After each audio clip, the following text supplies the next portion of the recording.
अस्सलाम वालेकुम।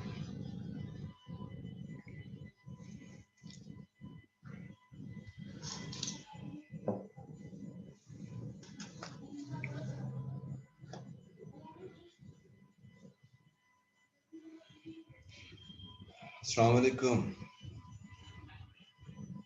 वालेकुम सलाम सर। जी जनाब, कैसी हैं आप? जी ठीक। क्या बात है, पार्टिसिपेंट्स क्यों नहीं है आज हमारे पास अभी तक?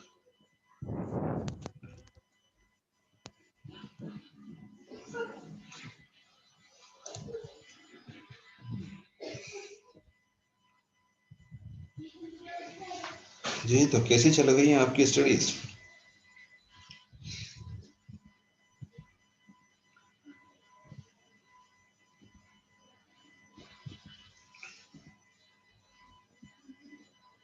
How is your second semester going on?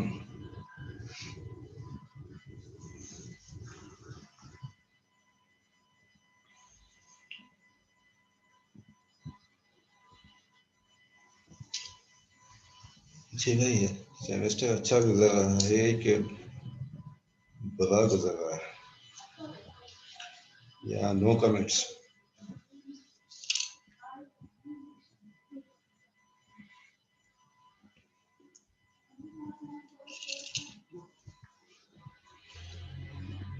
Interactive sessions कितने हो रहे हैं आपके दिन में?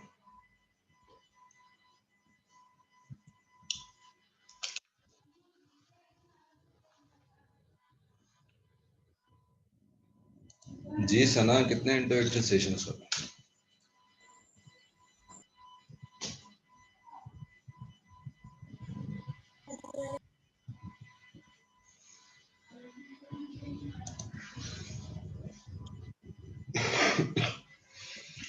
अच्छा जी, आवाज़ क्लियर नहीं है। ओके जी, तो अब ठीक है, आवाज़ अब क्लियर है।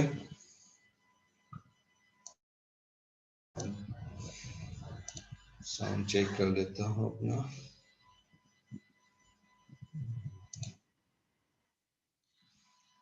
हेलो जी, अब ठीक है साउंड? आवाज़ ठीक आ गई है अब? Yes sir. ओके जी, तो सेमेस्टर कैसा चल रहा है आप लोगों का? स्टडीज कैसी चल रही है?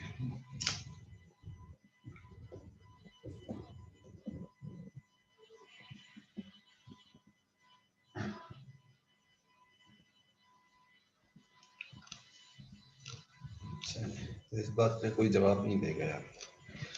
तो इसका एक मतलब तो ये है कि आपने स्टडीज स्टार्ट ही नहीं की है, या स्टडी आप कर ही नहीं रहे, ये आपको पता हो कि जी स्टडीज में क्या प्रॉब्लम आ रही है या क्या चीज़ें अच्छी चल रही है, ऐसा ही है।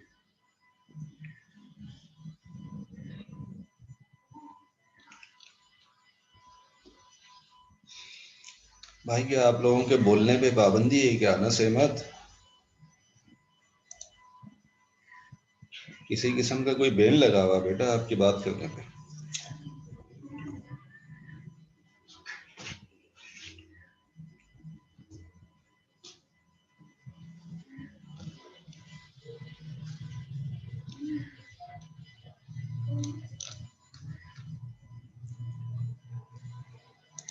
जी भाई बिस्मान हो, आप लोग बोलते क्यों नहीं है भाई, क्या वजह है? Yes sir. जी बेटा, क्या बात, कुछ बोलने पे क्या कुछ चार्जेस हैं, एक्स्ट्रा चार्जेस लगे हुए हैं नो या सर। कोई एनर्जी नहीं है आप लोगों के पास?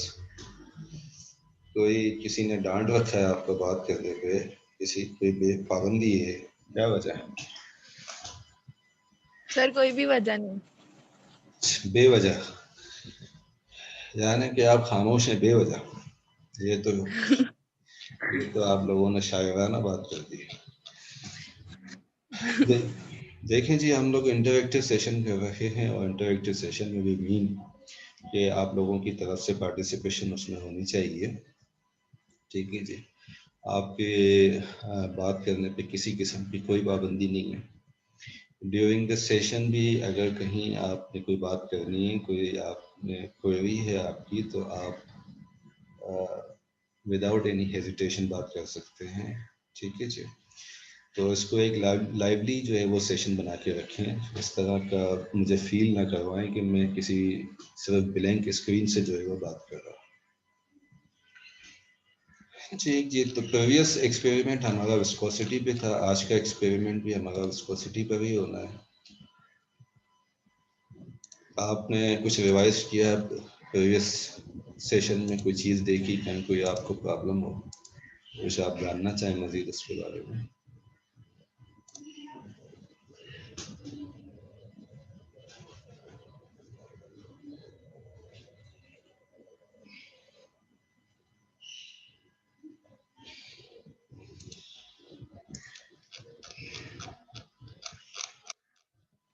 जी। तो मटेरियल की अवेलेबिलिटी के हवाले से, रिगार्डिंग्स की अवेलेबिलिटी के हवाले से कोई कुछ कहना चाहेगा? किसी का कोई कंसर्न है?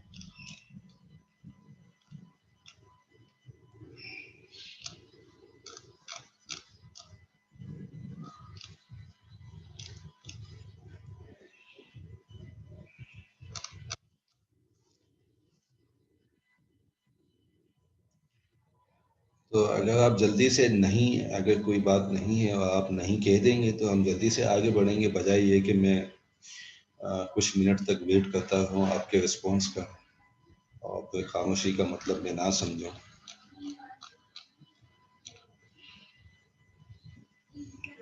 जी वानिया, आपने प्रीवियस सेशन में थी बेटा?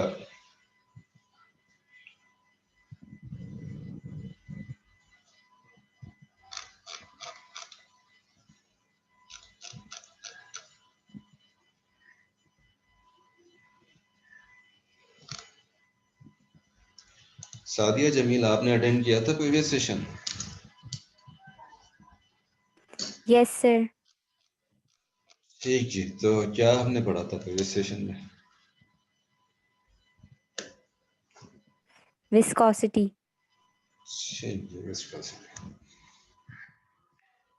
ओके जी। तो आज का भी हमारा एक्सपेरिमेंट नंबर 2 जो है वो भी विस्कोसिटी पर ही हम करेंगे, using the same viscometer. Viscometer which means Ostwald viscometer, same equipment use करते हुए। लेकिन हमने इस एक्सपेरिमेंट में देखना होगा कि कंसंट्रेशन का अफेक्ट क्या जाता है विस्कोसिटी पे। So what do we mean by concentration? Concentration को कोई ब्रीफली बता दे भाई। आदिया जमील, कंसंट्रेशन।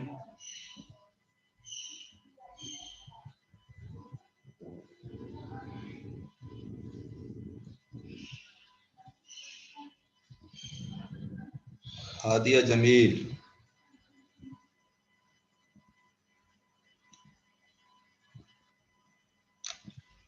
नहीं पता सर। अच्छा, कोई बाय आपके डेफिनेशन जहन? नहीं पता। अच्छा, बाय डेफिनेशन ठीक है, नो प्रॉब्लम, लेकिन कोई बात आपके जहन में जो कोई भी बात क्लिक करती हो वो बता दें। जी जैसे सर ज़्यादातर मुझे सेल मेम्ब्रेन के बारे में मैं एग्जांपल दे सकती हूँ। जैसे जो मॉलिक्यूल्स होते हैं सेल मेम्ब्रेन के बाहर, उनकी तादाद ज़्यादा होती है तो हम उनको कहते हैं, ऐसा कंसीडर करते हैं उनकी कंसंट्रेशन आउटसाइड ज़्यादा है और अंदर कंसंट्रेशन इनसाइड कम है। तो इस तरह एग्जांपल दे सकती हूँ मैं। ठीक, गुड गुड। इट मीन्स कि जो हमारे पास सॉल्यूशन होती है, कोई गिवन सॉल्यूशन, उस सॉल्यूशन में नंबर ऑफ सॉल्यूट्स कितने हैं, ठीक है ना?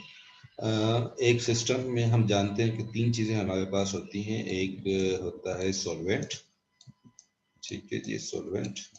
सॉल्वेंट जिसमें कि कोई चीज़ डिजोल्व होगी, सोल्व होगी, राइट जी। फॉर एग्जांपल अगर वाटर है हमारे पास, तो वाटर इज द सॉल्वेंट। जिसमें फॉर एग्जांपल अगर हमारे पास शुगर क्रिस्टल्स हैं, शुगर के मॉलिक्यूल्स हैं, तो शुगर है हमारे पास सोल्यूट, राइट। ये आपने सॉल्यूशंस जब स्टडी की होंगी, तो ये है हमारे पास सोल्यूट जो कि उसमें सोल्व होगा, डिजोल्व होगा, मिक्स होगा। वाटर हमारे पास सॉल्वेंट, और जो चीज़ इसमें मिक्स होने लगी है, सोल्व होने लगी है, वो है सोल्यूट। तो सोल्यूट और सोलवेंट मिलके बनाएंगे सॉल्यूशन। ठीक है जी। तो अगर से ये कंप्लीटली डिसॉल्व हो जाता है इस सॉल्वेंट में सोल्यूट, तो हम इसे कहते हैं सॉल्यूशन। और अगर डिसॉल्व कंप्लीटली नहीं होता तो फिर हमारे पास डिफरेंट डोजेज फॉर्म्स बनते हैं, जैसे कि सस्पेंशन, इमल्जन, मिक्सचर वगैरह। ठीक है जी। तो इस सोल्यूट की अवेलेबिलिटी, इस सोल्यूट की प्रेजेंस कितनी है किसी सॉल्यूशन में, वो डिटरमाइन करती है उसकी कंसंट्रेशन। राइट जी। अगर हमारे पास 100 ml है वाटर, 100 ml वाटर है, सॉरी,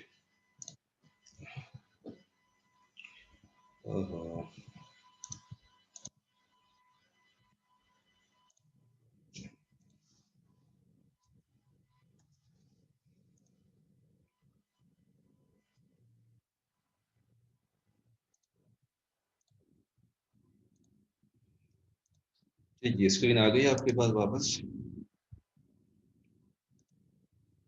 यस। ओके जी। तो हम बात कर रहे थे कि अगर हमारे पास 100 ml टोटल सॉल्यूशन है पानी की ना, वाटर की, इस 100 ml में अगर हमारे पास 1 ग्राम शुगर है,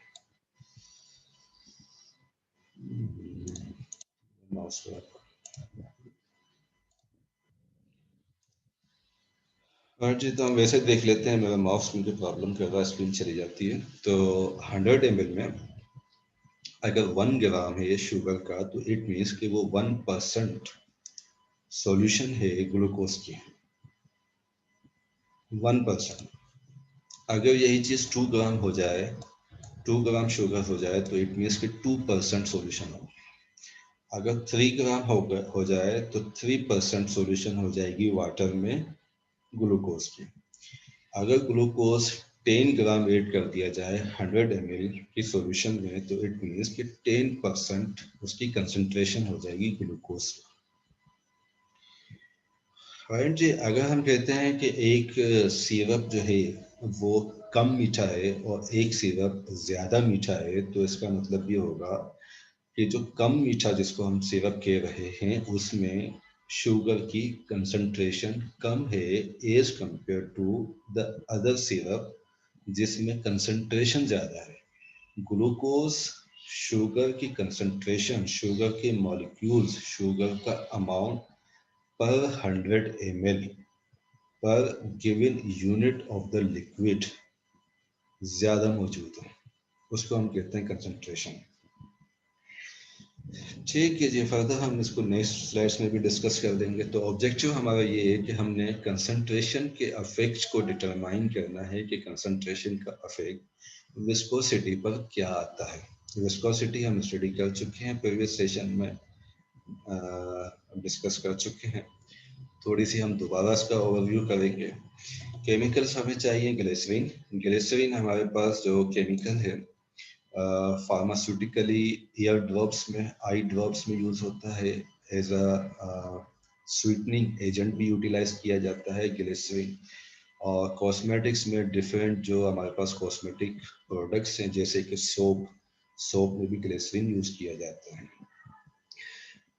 डिस्टिल्ड वाटर में हम डिफरेंट कंसंट्रेशंस बनाएंगे ग्लिसरीन की, और हम देखेंगे कि डिस्टिल्ड वाटर की विस्कोसिटी पे क्या अफेक्ट आता है ग्लिसरीन की डिफरेंट कंसंट्रेशन से। ठीक है जी। इथेनॉल हमें वॉशिंग पर्पस के लिए चाहिए। जो गिलास इक्विपमेंट्स हैं हमारे, गिलास इक्विपमेंट्स को वॉश करने के, डिस्टिल्ड वाटर से वॉश करने के बाद जब हम रिंस करते हैं उसको इथेनॉल से, ताकि इम्प्योरिटीज कंप्लीटली रिमूव आउट हो जाए और गिलास इक्विपमेंट को वॉश करने के बाद ड्राई करने में हमें आसानी हो। तो ये काम हम अचीव करते हैं इथेनॉल से। होस्टवाल्ड विस्कोमीटर हम देख चुके हैं प्रीवियस हमारे एक्सपेरिमेंट में। विटोर्ड स्टैंड हमें पता है, बेकर्स पेपेट, सक्शन बल्ब वगैरह।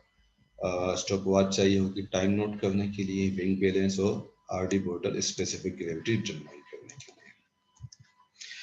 तो थ्योरी में हमने रियोलॉजी, प्रीवियस सेशन में हमने देखा था कि रियोलॉजी मैटर की फिलो प्रॉपर्टीज को स्टडी करने का नाम है रियोलॉजी, फिलो प्रॉपर्टीज।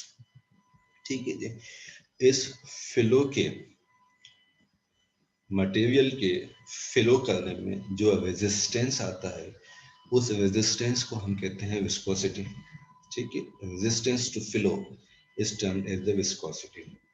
अगर किसी लिक्विड की विस्कोसिटी ज़्यादा है, इट मीन्स कि उस लिक्विड में रेजिस्टेंस ज़्यादा है जो कि रेजिस्ट करता है उस लिक्विड को फिलो करने के लिए। राइट जी। देर हमने देखा था कि विस्कोसिटी, ब्रीफली हमने देखा था कि विस्कोसिटी का जो रेसिप्रोकल है या जो अपोजिट टर्म है विस्कोसिटी की, वो है फ्लूइडिटी। इसके साथ साथ एक और टर्म हमारे पास रियोलॉजी में आती है, डेट इज इलास्टिसिटी। इलास्टिसिटी जी, तो इलास्टिसिटी से क्या आता है आपके जहन में? खुदा अरशद,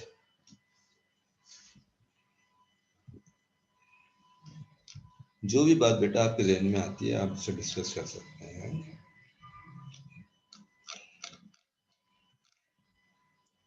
खुदा अरशद,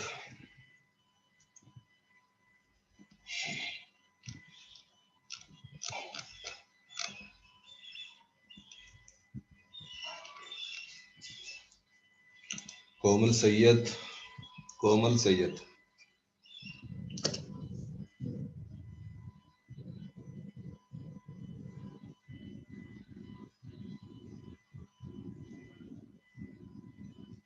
जी भाई, तो इट मीन्स के हमाद जफर, मोहम्मद हमाद जफर, इलास्टिसिटी से क्या बात आती है जहन में?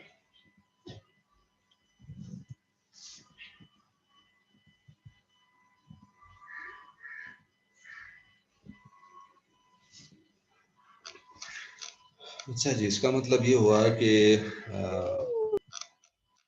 ये लोग जो हैं उनके सिर्फ डिवाइसेस ऑनलाइन हैं, वो खुद ऑनलाइन मौजूद नहीं है सेशन में।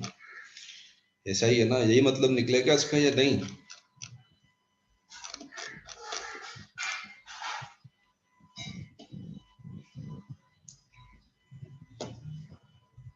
अच्छा जी, मैसेज आया है। The ability of an object or material to resume its normal shape after being stretched or compressed. Okay ji, very nice wordings. I hope कि आपने इसको कहीं से कॉपी पेस्ट तो नहीं मारा ना? अगर हमने सिर्फ कॉपी पेस्ट मारना है तो फिर मेरे यहाँ होने की कोई ज़रूरत नहीं है, और आपकी अपनी मेंटल एबिलिटीज़ को यूटिलाइज करने की जो है फिर वो नीड नहीं बनेगी। ठीक है, तो ये जस्ट एक अजम्पशन है कि अगर आपने इसको कहीं से और देख के और आपने बताने की कोशिश की है तो that's not a good approach जब आपको मौका मिल रहा हो पार्टिसिपेट करने का। चलें ठीक है जी, अगर नहीं है तो वेरी गुड, वेरी गुड। तो इलास्टिसिटी जैसे कि हमें बताया किसने, मुनज़्ज़ा सिद्दीकी ने, कि एक मटेरियल जैसे कि रबड़ बैंड होता है हमारे पास, रबड़ बैंड जिस तरह से होता है, अगर हम इसको स्ट्रेच करें, फोर्स लगाएं इसके ऊपर, जब ये फोर्स हम इसके ऊपर लगा के इसको खींचेंगे तो ये स्ट्रेच हो जाएगा। ठीक जी। लेकिन जब हम ये फोर्स रिमूव कर देंगे इसके ऊपर से, जो हमने शेयर स्ट्रेस जिस तरह से हमने स्टडी किया था प्रीवियस सेशन में, जब ये शेयर स्ट्रेस जब हम रिमूव कर देंगे तो ये रीगेन कर लेगा अपनी प्रीवियस पोजीशन को। This is termed as elasticity. Right जी। और ये कुछ चीज़ें रिलेट करती हैं हमारी नॉन न्यूटोनियन जो फ्लूइड्स हैं, नॉन न्यूटोनियन मटेरियल्स, उनके साथ। जी।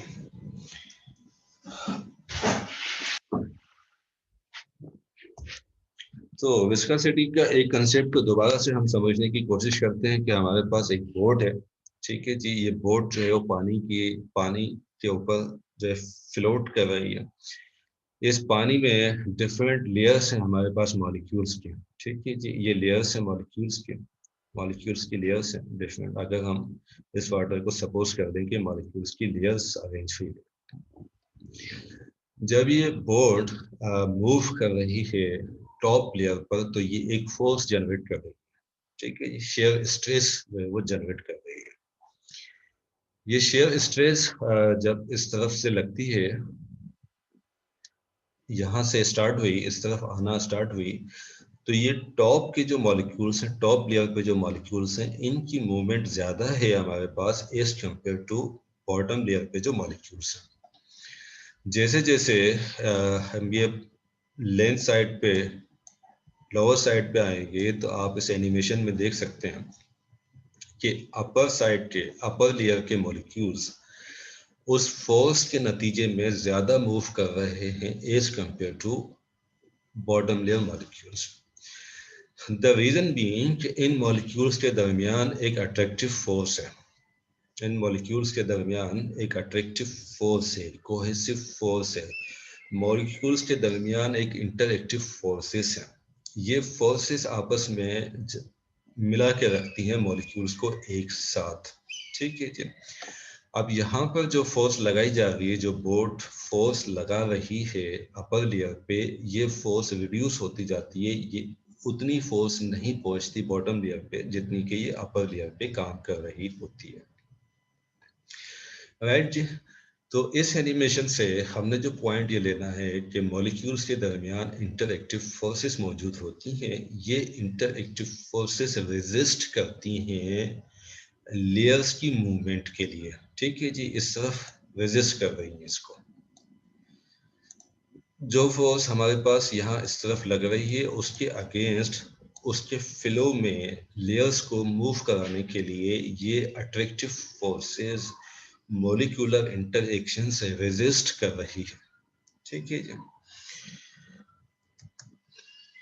अच्छा जी, तो विस्कोसिटी को हमने प्रीवियस सेशन में एक लिक्विड क्यूब की हेल्प से भी स्टडी किया था कि टॉप लेयर पे जो फोर्स जनरेट हो रही होती है, उस फोर्स के नतीजे में अपर लेयर मूव करती है, एक डिस्टेंस कवर करती है। जितने टाइम में जितना डिस्टेंस कवर करती है वो हमारे पास कहलाती है वेलोसिटी। ये वेलोसिटी यकीन आपने इंटरमीडिएट लेवल्स पे फिजिक्स में स्टडी कर रखी होगी वेलोसिटी। ये वेलोसिटी अपर लेयर से बॉटम लेयर की तरफ जो है वो रिड्यूस होती जाती है, और उसके रिड्यूस होने की वजह है उसके interactive forces between the layers और बिटवीन द लिक्विड मॉलिक्यूल्स। ठीक है जी। दूसरी बात इसमें हम ये देख सकते हैं कि ये अट्रैक्टिव फोर्सेस जो यहाँ पर हमारे पास बिटवीन द लेयर्स मौजूद हैं, ये अट्रैक्टिव फोर्सेस जितनी ज़्यादा स्ट्रॉन्ग होंगी, ये अट्रैक्टिव फोर्सेस जितनी ज़्यादा स्ट्रॉन्ग होंगी उतना ही हमें यहाँ से फोर्स ज़्यादा लगानी पड़ेगी, उतनी ही वेलोसिटी कम हो जाएगी। इसलिए वेलोसिटी कम होगी कि अट्रैक्टिव फोर्सेस का मैग्नीट्यूड इंक्रीज हो जाएगा, जिसकी वजह से रेजिस्टेंस इंक्रीज हो जाएगा। इसी पॉइंट पर बेस करते हुए हम कहते हैं कि ये विस्कस फोर्स है। तो विस्कोसिटी का मतलब ये हुआ कि जिस लिक्विड की विस्कोसिटी ज़्यादा है, जिस लिक्विड में मॉलिक्यूलर इंटरएक्शन ज़्यादा है, उस लिक्विड में रेजिस्टेंस की फोर्स ज़्यादा होगी, यानी कि विस्कस रेजिस्टेंस ज़्यादा होगा। विस्कस रेजिस्टेंस ज़्यादा होने की वजह से विस्कोसिटी इंक्रीज हो जाएगी। विस्कोसिटी ज़्यादा होगी एक ऑयल की as compare to water, right जी, एंड एक सस्पेंशन की एज कंपेयर टू सॉल्यूशन।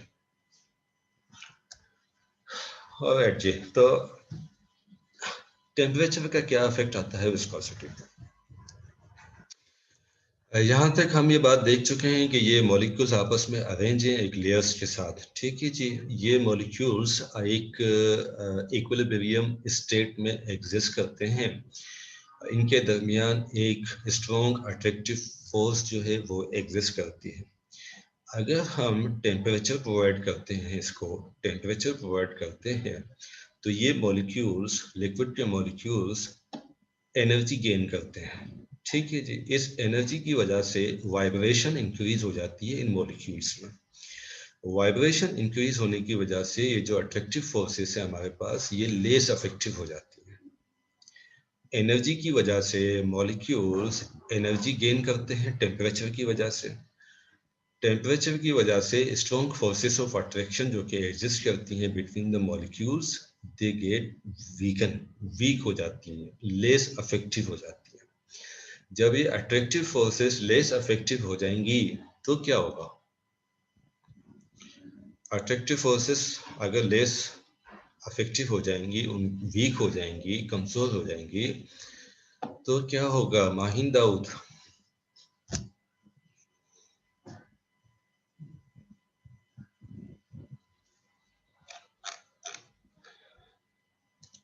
जी अबूबा जाइए बताइए बेटा।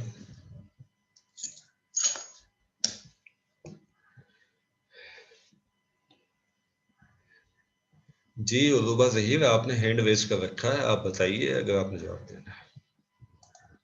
अच्छा जी, विस्कोसिटी कम हो जाएगी टेम्परेचर बढ़ने से।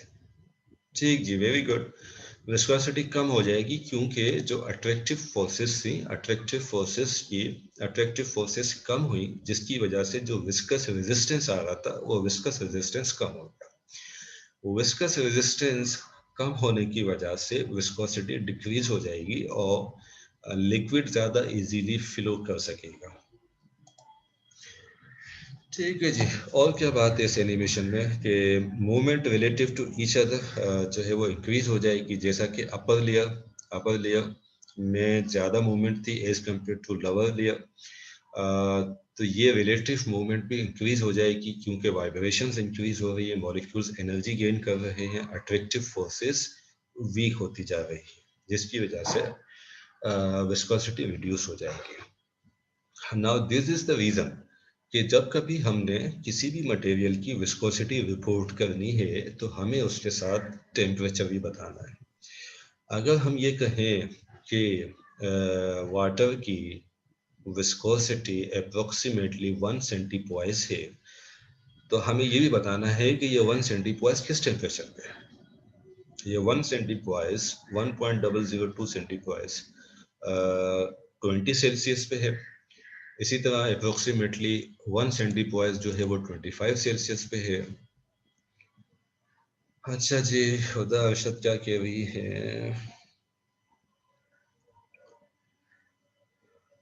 Resistance to flow between layers of liquid reduced or viscosity is inversely proportional to temperature. ठीक है, इन्वर्सली प्रोपोर्शनल हम एग्जैक्टली हुदा इसको नहीं कह सकेंगे क्योंकि इसका जो है वो दूसरा रिलेशनशिप बनता है लोगरिथमिक, जिसको हम क्या कहते हैं, यानी कि प्रोपोर्शनल तो हम उसको कहते हैं ना कि जितनी डिग्रीज इंक्रीज हो जाए उतनी ही डिग्रीज विस्कोसिटी में इंक्रीज हो जाए। तो माइट बी पॉसिबल कि विस्कोसिटी में एक स्टेज ऐसा आए कि एग्जैक्टली चीज़ें प्रोपोर्शनल ना हो सके। यानी कि प्रोपोर्शनल हम ये कहेंगे कि अगर हम यहाँ से टेम्परेचर बढ़ा रहे हैं और यहाँ हमारे पास विस्कोसिटी है तो इस तरह से चीज़ बिल्कुल स्ट्रेट जाए।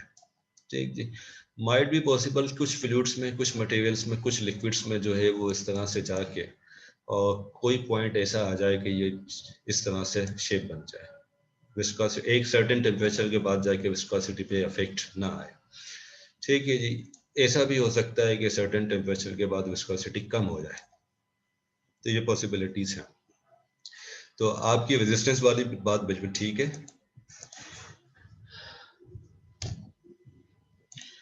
अच्छा जी, ऐसा क्यों होगा? ऐसा इसलिए होगा कि ये डिफरेंट नेचर से हमारे पास मटेरियल की, जिसमें से कि एक चीज़ है हमारे पास non Newtonian fluid, non Newtonian materials, which I expect कि आपने जो है उसको पढ़ना है थ्योरी में।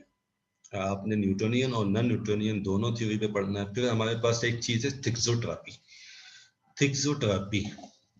जैसे कि एक हमने इलास्टिसिटी देखी ना, इसी तरह से एक चीज़ है थिक्सोट्रॉपी। THI, चलो मैं यहाँ पर लिख नहीं सकता, THIXOTROPY, थिक्सोट्रॉपी। अच्छा जी, इसी तरह से हमारे पास एक Bingham liquids, then plastic liquids, then dilatant flow. तो ये हम अभी तक जो हमने बात की है, ये हम नॉन न्यूटोनियन लिक्विड्स की बात कर रहे हैं, सिंपल लिक्विड्स की बात कर रहे हैं। अभी हम कम्प्लेक्स लिक्विड्स की तरफ नहीं जा रहे हैं। ठीक है ना जी। फॉर एग्जाम्पल एक हमने बात की रबड़ बैंड की ना, रबड़ बैंड की हमने बात की कि इलास्टिसिटी के हवाले से हमने रबड़ बैंड की बात की। इसको हमने स्ट्रेच करके जब हमने फोर्स हटा दी तो ये वापस आ गया अपनी पोजीशन पे। लेकिन आप ये बताइए कि अगर इस रबड़ बैंड को एक जून जुलाई के महीने में किसी तपते हुए दिन पे या हाई टेम्परेचर पे अगर आप स्ट्रेच करके छोड़ देते, फॉर एग्जाम्पल आप इसको अपनी वेस्ट पे बांध देते गर्मियों के सीजन में, और आप इसको 1 वीक के बाद अपनी वेस्ट से रिमूव करते, तो क्या ये एग्जैक्टली अपनी शेप में आ जाता? No sir. नहीं आता। द रीजन बीइंग कि टेम्परेचर उसमें इन्वॉल्व है, और फिर ये चीज़ें डिपेंड कर रही होती हैं मटेरियल की नेचर क्या है हमारे पास। अभी तक की जो हम बात कर रहे हैं वो सिंपल लिक्विड की बात कर रहे हैं कि सिंपल लिक्विड में ये फिनोमिना जो है वो फॉलो हो रहा होगा। सही है ना? क्लियर? Yes sir.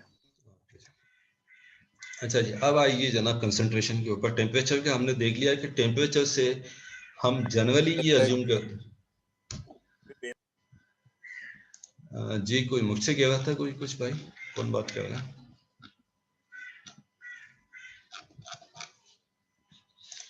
अच्छा जी, तो ये सेशन का टाइम हमारे पास 10 मिनट से कम रह गए। सेशन अगर ये क्लोज हो जाए तो आप दूसरा सेशन ज्वाइन कर देंगे ताकि हम इसको कंप्लीट कर दें।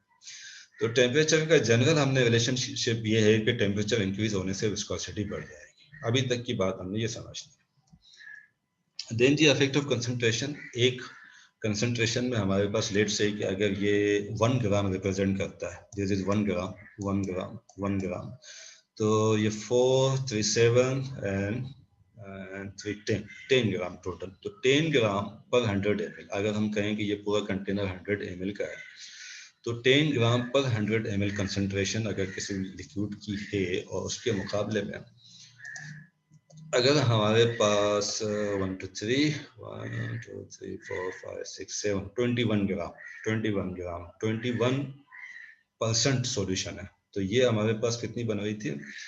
10% सॉल्यूशन। 10% क्योंकि 10 ग्राम पर 100 ml है, और ये हमारे पास 21। ठीक जी, तो इसमें हमने चूंकि एक बात ये समझी है कि मॉलिक्यूल्स के दरमियान डिफरेंट इंटरएक्टिव फोर्सेस होती हैं। इसमें अट्रैक्टिव फोर्सेस भी हैं, इसमें कोहेसिव फोर्सेस भी हैं, इसमें रिपल्सिव फोर्सेस भी हैं, इसमें बाइंडिंग फोर्सेस भी हैं, बहुत सारी फोर्सेस इन्वॉल्व होती हैं। ये अट्रैक्टिव फोर्सेस इंक्रीज हो जाएंगी जितना ज़्यादा कंसंट्रेशन अवेलेबल होगी सोल्यूट की सॉल्यूशन में, उतना ही करीब तरीन जो है वो एक दूसरे से करीब हो जाएंगे मॉलिक्यूल्स। जितना मॉलिक्यूल्स करीब होंगे उतना ही ज़्यादा अट्रैक्टिव फोर्सेस, या जनरल टर्म में अगर हम कहें तो मॉलिक्यूलर इंटरेक्शन इंक्रीज हो जाएगा। जब मॉलिक्यूलर इंटरेक्शन इंक्रीज होगा तो ऑब्वियसली विस्कस रेजिस्टेंस इंक्रीज हो जाएगा। विस्कस रेजिस्टेंस इंक्रीज होने से विस्कोसिटी इंक्रीज हो जाएगी। ठीक है जी, तो दो अजम्पशन हमारे पास ये एक ये हो गई कि ये टेम्परेचर बढ़ने से विस्कोसिटी बढ़ती है, कंसंट्रेशन के बढ़ने से भी विस्कोसिटी बढ़नी चाहिए। राइट जी, ये हमने थ्योरेटिकली चीजें देख ली। अब हम इसको प्रैक्टिकली करके हमने चीजों को देखना है। अच्छा, इसमें एक और मिसाल हमारे पास इस गेम की है जी। ये आपको क्या बताता है? क्या कोई इसको एक्सप्लेन करे जी? कोई वॉलंटरली एक्सप्लेन कर दे भाई। सर जिस साइड फोर्स ज्यादा होगी वो वाले जीत जाएंगे। वो वाले जीत जाएंगे। ठीक जी, इसका मतलब ये हुआ कि अगर हम इसको कहें कि ये हमारे पास विस्कस फोर्स है, ठीक है जी, और ये हमारे पास विस्कोसिटी, फ्लूइडिटी या मूवमेंट ऑफ लिक्विड है। ठीक है जी, तो अगर हम यहाँ पर बढ़ा दें, इस तरफ बढ़ा दें, विस्कस फोर्स की साइड पे जो है वो हम बढ़ा देते हैं, मॉलिक्यूल्स कंसंट्रेशन बढ़ गई। यहाँ पे अगर हम लोग बढ़ा दें तो क्या होगा? इस साइड वाले जीत जाएंगे ना, विस्कस फोर्स इंक्रीज हो जाएगी। ठीक है जी, तो ये कार्टून आई डोंट नो आपको अच्छे लगे या नहीं।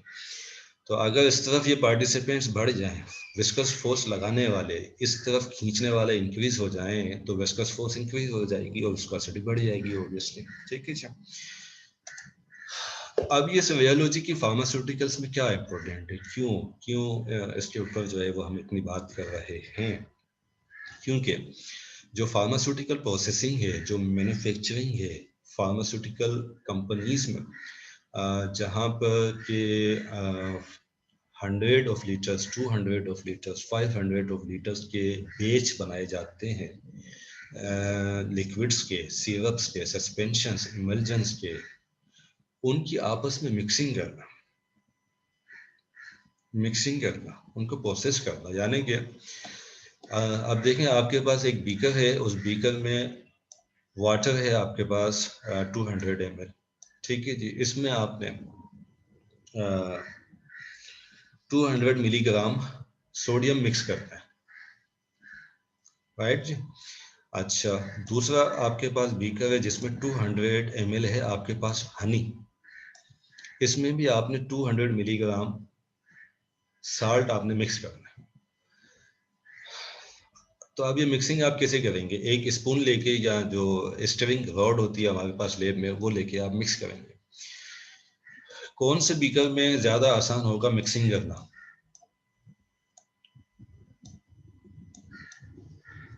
जी, हनी में मिक्सिंग करना, मिक्सिंग इस तरह से करना कि हर जगह पूरे 200 ml में इक्वली डिस्ट्रीब्यूट हो जाए सोडियम या साल्ट। जो टेबल साल्ट है हमारे पास, वो टेबल साल्ट इक्वली डिस्ट्रीब्यूट हो जाए सारे बीकर में, पूरे हनी में या पूरे पानी में। ठीक है, मिक्स करना, ये आपके पास टास्क है। तो कौन से बीकर में ज्यादा आसानी से हो जाएगा मिक्स? गुलाम मुस्तफा? पानी वाली भी करना। पानी वाले पे। द रीजन बी कि इसमें जो आप स्टीयर चला रहे होंगे उसकी फोर्स आपको कम चाहिए होगी एज कम्पेयर टू यहाँ पे जो स्टीयर आपने चलाना है। सिमिलरली यहाँ पर आप ये काम विदिन अ मिनट कर देंगे, ठीक है जी। और यहाँ पर शायद ये मिक्सिंग, प्रॉपर मिक्सिंग जो है वो विदिन अ मिनट ना हो सके। अब फार्मास्यूटिकल कंपनी में आप मैन्युफैक्चरिंग कर रहे हैं, आपके पास जो है वो दो बेचेस हैं, दोनों डिफरेंट बेचेस हैं, डिफरेंट विस्कोसिटी के मटेरियल उसमें यूटिलाइज हो रहे हैं। उनको मिक्स करने के लिए आपके पास 100 लीटर्स के बेच हैं। एक बेच में 100 लीटर्स एक लिक्विड है और दूसरा लिक्विड भी 100 लीटर्स है। दोनों को आपने मिक्स करना है, दोनों की विस्कोसिटीज जो है वो डिफरेंट है। फिर उसमें आपने एक्टिव इंग्रेडिएंट मिक्स करना है, विस्कोसिटीज डिफरेंट है। अगर दोनों के लिए आपने प्रोसेसिंग टाइम सेट कर दिया कि जी बेच ए, प्रोडक्ट ए की मैन्युफैक्चरिंग को भी हमने 10 मिनट तक मिक्सिंग करनी है और प्रोडक्ट बी में भी मिक्सिंग 10 मिनट तक करनी है, तो ये प्रॉपर मिक्सिंग आ ही नहीं सकेगी, क्योंकि दोनों बेसिस में जो लिक्विड्स यूटिलाइज हो रहे हैं उनकी विस्कोसिटी डिफरेंट है। तो होगा ये कि अगर आप वाटर की प्रोसेसिंग में तो जो टाइम आपने देना है वही टाइम आपने अलॉट कर दिया हनी जैसी थिकनेस वाले लिक्विड के लिए, तो यहाँ पे तो सोडियम या टेबल साल्ट आप हमारा जो डिस्ट्रीब्यूट ही नहीं हो सकेगा प्रॉपर्ली। किसी एक जगह पे जाके बैठा हुआ होगा, फॉर एग्जांपल यहाँ बैठा होगा, आप जिस पेशेंट के पास ये वाला स्पून चला गया, यहाँ से उड़ के हनी का सारा साल्ट उसके पास चला जाएगा, बाकी कहीं पे मेडिसिन होगी, साल्ट ही नहीं होगा। ठीक है जी। तो pharmaceutical processing operations such as mixing of materials, mixing, इसी के साथ साथ filling and packaging into the containers. तो हम जानते हैं कि जो हमने फार्मास्यूटिकल कंपनीज में जब ये हम 500 लीटर्स 1000 लीटर्स के बेचेस को हम प्रिपेयर करते हैं तो इनकी फिलिंग जो है वो की जाती है छोटे छोटे यूनिट्स में, जैसे कि 90 ml की बोतल्स में या 20 ml की